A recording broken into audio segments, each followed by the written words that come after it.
All right, good evening, Dr. Waller. What I wanted to present to you today was the two concepts that I found the most interesting in this class was the ethical leadership, looking at it from the perspective of the different cases that we analyzed specifically with Madoff.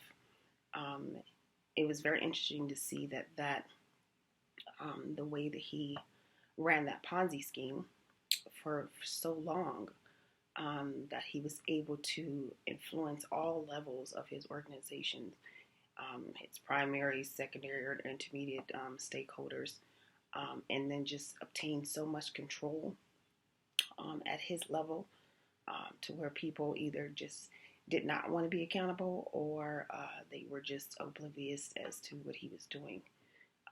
It was just very interesting that it went on for so long.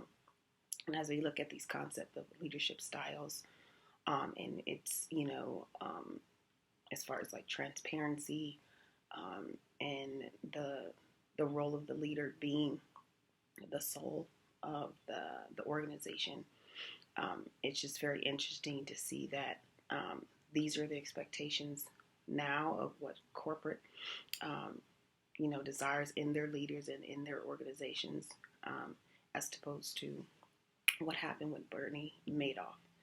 And it just lends me to think that sometimes it's in those situations, while it was terrible and people lost a lot of money, we learned a lot about our organizations and how that role is so vital, and how vital ethics is.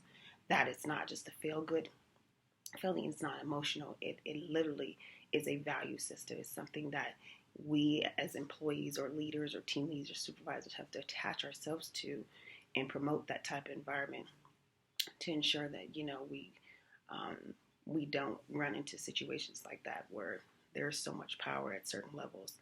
The other concept was the stakeholder. I'm getting certified. I'm testing to be a project manager, and this was very interesting to see how the stakeholder communication in Stanwick 2016 explained prioritization,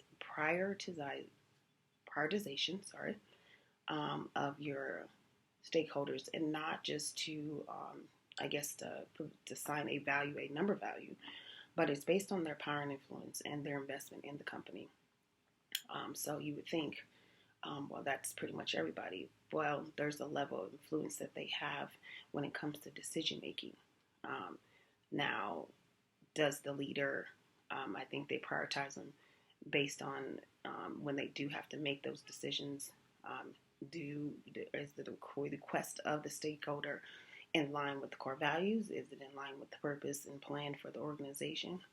And then if it does, then you're doing like a risk assessment as to based on, hey, how much influence or priority do they have as a customer, as an employee, as a shareholder, and then how is it going to impact our organization? So those were the two concepts,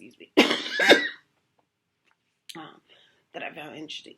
But what I gleaned from it was that had it not been for your Madoffs, and had it not been for your scandals and corruption and Ponzi schemes, that we may not have had studies on ethics.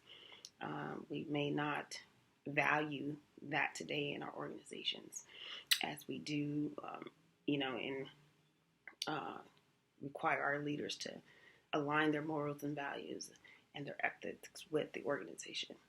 So, thank you. I apologize for being late, but this is a hard one. So, thank you so much. I appreciate all your feedback, and look forward to your feedback on this as well. Thank you.